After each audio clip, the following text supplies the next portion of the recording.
Are you a current or aspiring law student interested in working for one of the large elite US law firms? If so, check out today's video, in which I will cover the main processes through which these law firms go about hiring their entry-level attorneys.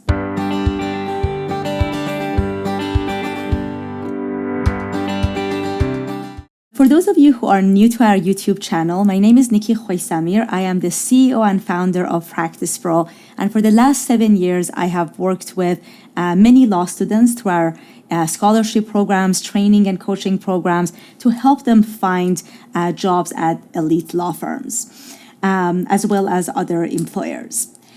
By far, the most common way to get your foot through the door and start after graduating from law school at a large law firm is by first becoming a summer associate.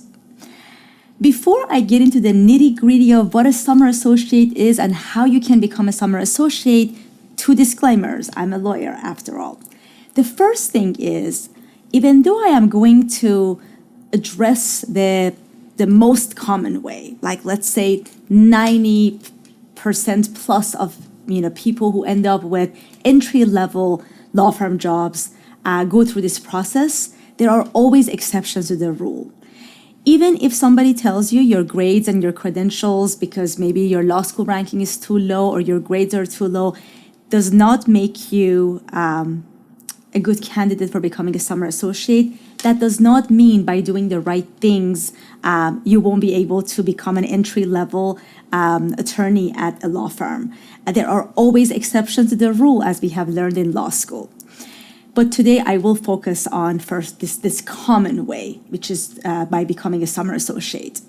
The second caveat is today we're going to focus on the process of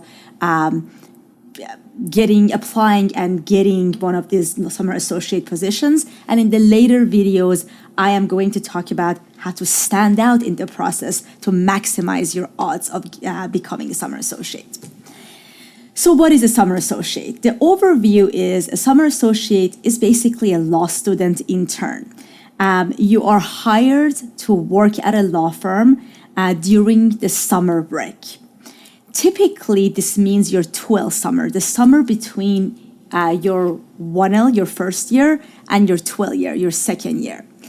Now, that does not mean there are not 1Ls that work at law firms. Increasingly, law firms are hiring law students in the summer between the 1L and 12th year to become a summer associate. But it is really the 12th summer that is going to be our focus today. The purpose of the summer associate programs is to help law students get real-world experience. You've taken classes, you kind of understand now what contracts and civil procedure and all those good things are, but now you're going to get to see how this really plays out in the real world. You're going to work on complex, real matters. Maybe it's a litigation matter or a transactional deal to just see how your knowledge plays out.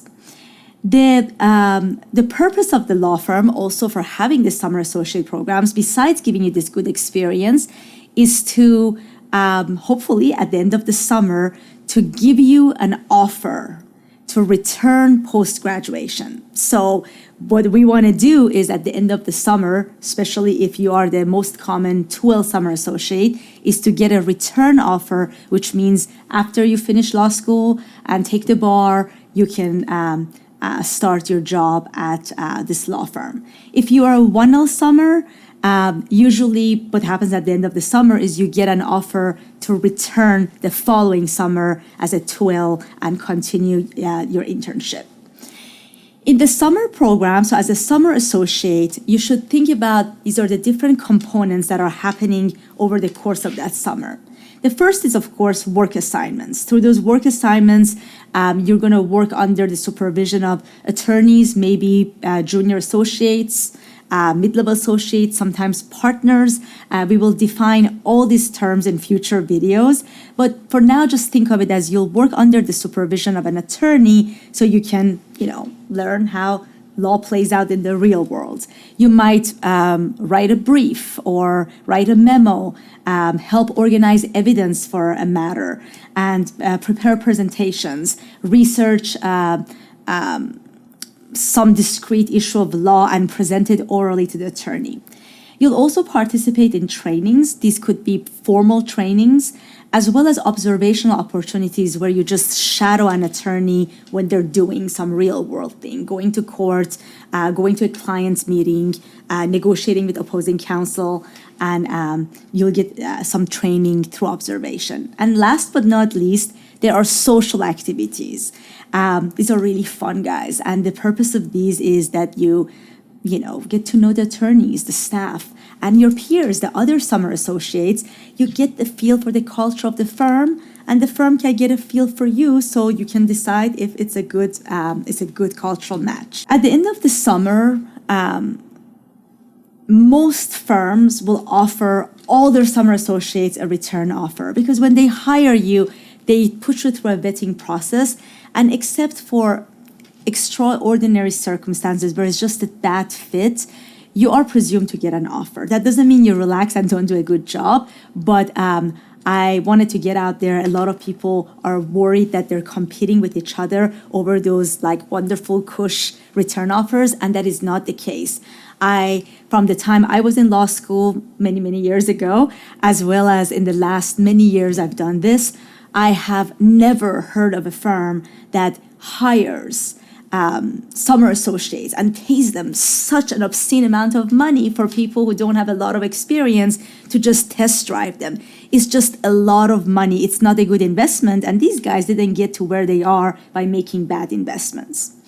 The length of this summer associate program, most of the firms ask for 10 weeks.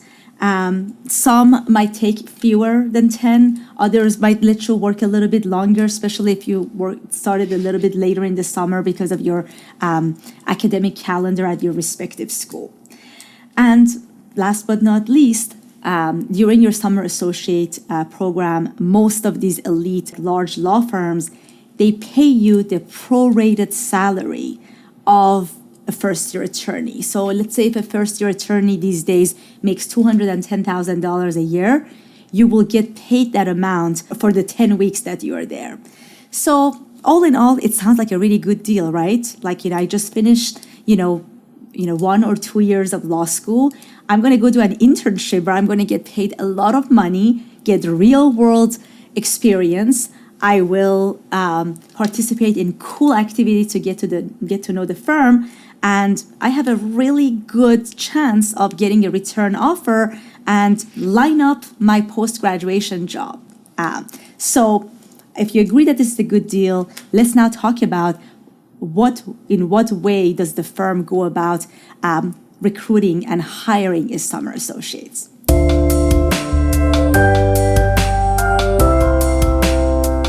The first and by far the most common and traditional way that law firms have historically hired summer associate positions is through a process called OCI, which stands for on-campus interviewing. These days, OCI at your law school might also be known as Early Interview Week, EIW, and it's simply a forum through which your law school brings together legal employers like law firms and interested law students and gives them a platform, historically in person, and these days because of COVID, it might be virtual or a combination, and brings the two sides together so interviews can happen. Before I get into the nitty-gritty of OCI, if you're new to our YouTube channel, please consider subscribing. Kicking up new series today, going through the summer. I am going to do regular videos on how to stand out in the processes we're talking about today, as well as everything you need to know to actually do well in the summer and convert those great summer associate positions into postgraduate offers. So we described OCI. Now let's talk about the timeline. We already talked about that. Typically, a summer associate, is going to be, the summer between your second and third year. But when the timeline, what you apply, you start the process of getting recruited for a summer associate position is actually the summer right before the start of your second year. The process usually begins by you, the law student, identifying which one of these many law firms and legal employers who have relationship with your law school you would want to apply to. Some law schools allow the employers to pre-select, others have this bidding lottery system, and some have like a hybrid of the two I already mentioned. In the pre-select model, just think of it as your grades matter. You will upload by some date. So let's say if OCI is happening the August before the fall semester of 12 years starts, a month or so before, you are going to upload your materials, your resume, your transcript, maybe a writing sample. It depends on the legal employer. You'll upload your material and you just wait and see which employers pre-select you. That means the employer gets a chance to look at all your materials as well as the other law students and decide if they're going to interview 5 students and they get 20 applications, which 5 they want to interview at OCI. In the bidding lottery system, it's exactly what it sounds like. You first, the law students, you bid on the list. So let's say there are 60 law firms and your law school gives you this list, and I'm just making that up. There could be way more. There could be 150 legal employers. You will look at this list and you get a certain number of bids. So let's say you get 50 bids. That means you're going to give your law school up to 50 law firm names ranked from number 1 to 50 or however many you decide to bid. And then the law school will use its lottery system and randomly assign students to law firms. This means the law firms did not pre-select you. So maybe you're the good fit, maybe you're not a good fit. Under this model, a lot of times they don't see your grades until during or after the interview. A lot of high-ranked law schools have this system, and some of even lower-ranked schools have, at least like a small portion of your interviews that come from this lottery because, rightfully so, they believe that you are more than your grades. So if you get an opportunity to meet with the firm and present yourself, maybe even if your grades are, on the average or lower side of the rest of the competition, you might have an opportunity to get those interviews. The structure of these OCI interviews is that they're usually about 20 minutes, sometimes like a little shorter, sometimes a little longer. OCI interviews, whether they're virtual or they are in person, are typically what we call screening interviews. And that simply means it's the first step of the process. The best thing that can happen after a screener is that you get invited for what we call a callback. And in a few weeks, I will go into a lot of detail about callbacks and how they differ from screening interviews. But for now, just think of a callback as the firm likes you and invites you to come for a more extensive second round, typically the final round of interviewing. So it's like, just think of it was a first date, and now you're asked to come for a second date. That's going to be like a really long date, hopefully after which you get an offer for, a relationship. Before COVID, where OCI happens is usually at your law school. Maybe your law school has some conference rooms, or law firms and other legal employers camp out like really near school. When I was going to law school, it happened at a hotel that was like a 5-minute walk from my law school, and law firms are at different rooms, and the candidates, the students, they go from room to room, or it could be booths, and you just at your designated time, you go to that room or booth and you interview the firm. During COVID times, a lot of the firms are using Zoom, WebEx, Flow Recruit, InternX to use that platform and to interview candidates. Same style, same idea. It's screening interviews every 20 minutes. It's just virtual. In either format, you want to make sure you are polished, you're prepared, you're knowledgeable about the firm, you're enthusiastic, you're curious, And you just get across that you want to be a lawyer and you want to work at that firm and you are eager to learn and, you are not already a jaded law student who doesn't want to do this. Like I said, I will go into the details of interviewing soon, but for those of you who might be having already opportunities coming up and interviewing, I will link below a couple of videos I have on the fundamentals of interviewing and mistakes people make in their interview. So hopefully that will just tide you over until we get to the details of OCI interviews and callback interviews.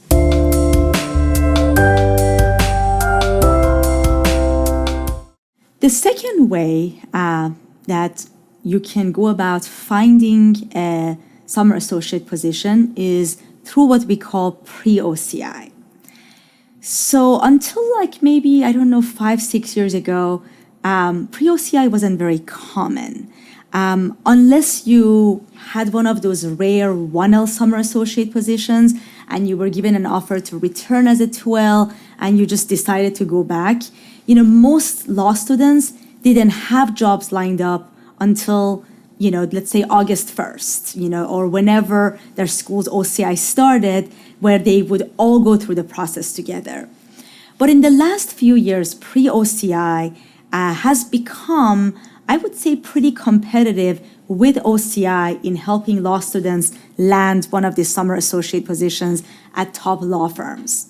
In summary, anytime you get yourself a law firm offer or you start the process of interviewing with the law firm before your law school's on-campus interviewing period starts, that's what we call pre-OCI.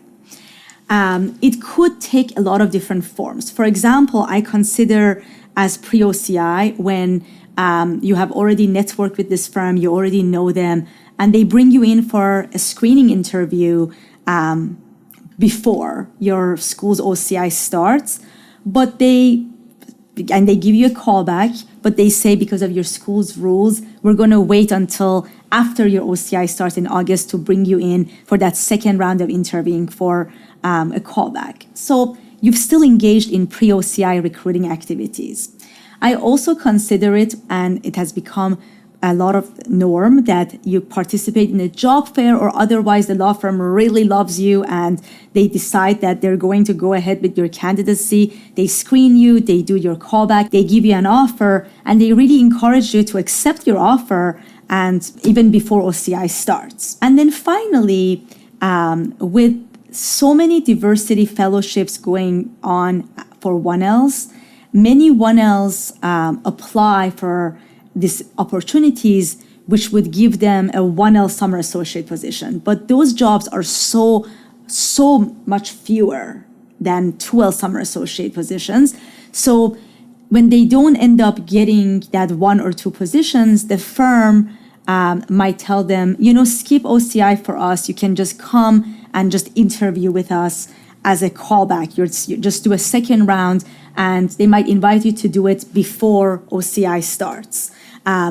Or some, I have heard in the last few years, sometimes the firm says, sorry, we don't have a spot for you as a 1L, but here you go. Here's an offer already for your 2L summer. So all these things I would consider pre-OCI.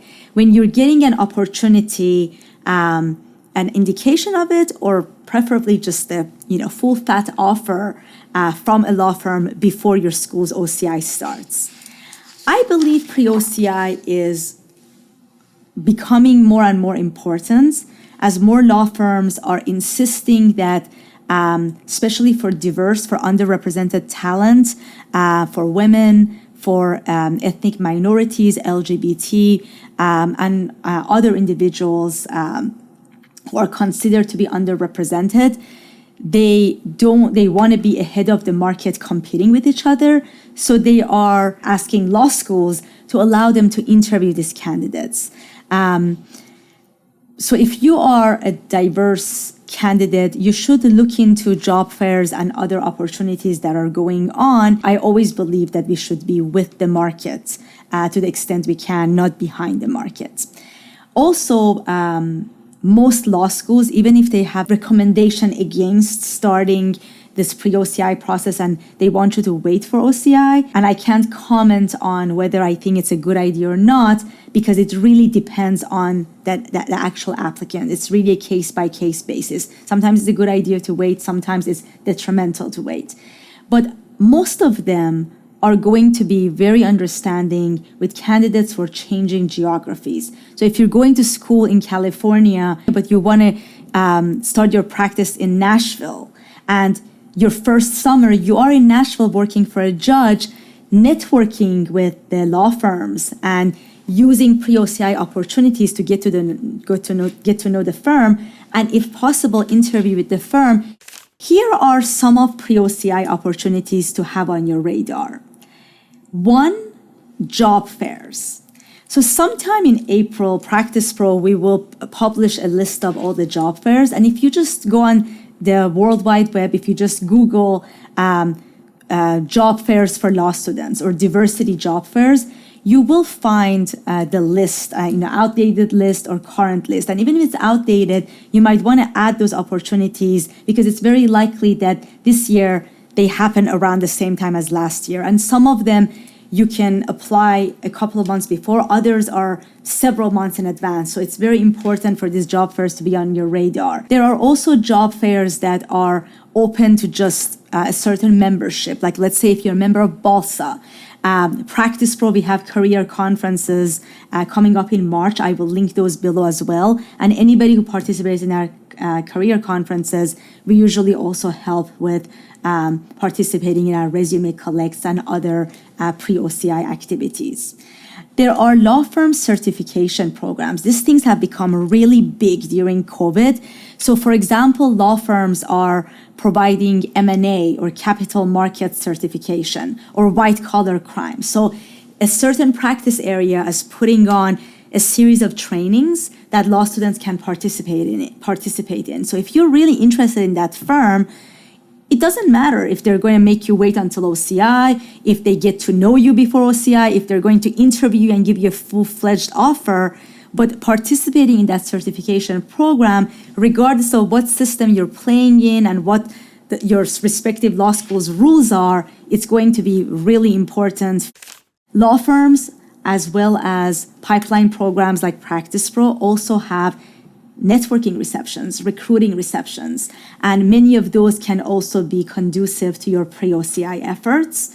So, and finally is you network as early as possible. The more you get to know people, the more they understand your brand, at whatever point in time it makes sense for you to apply for that position, maybe for a summer associate position, or later on, those networking efforts are going to substantially help you prepare for an interview, get the job ultimately. Some students, when they come to me, many of my scholars as well as my coaching clients, are like, well, do you still want me to ask, to be in touch with so-and-so associate? And I'm like, absolutely. We're all working on this together. Your career development office wants you to get a job.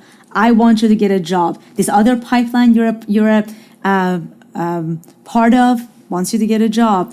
Your student organization, same thing. That associate from the law firm that is willing to talk to you about their firm, this is a collective effort. It's like going to the concept of causation, and in law, you don't know ultimately what causes you getting that job. It's a combination of a lot of factors. So I hope this was helpful to get you familiar with the process of becoming a summer associate, a little bit about OCI, a little bit about pre-OCI. If you have any questions, comments below. Until we meet again, stay well, and please consider subscribing to the channel.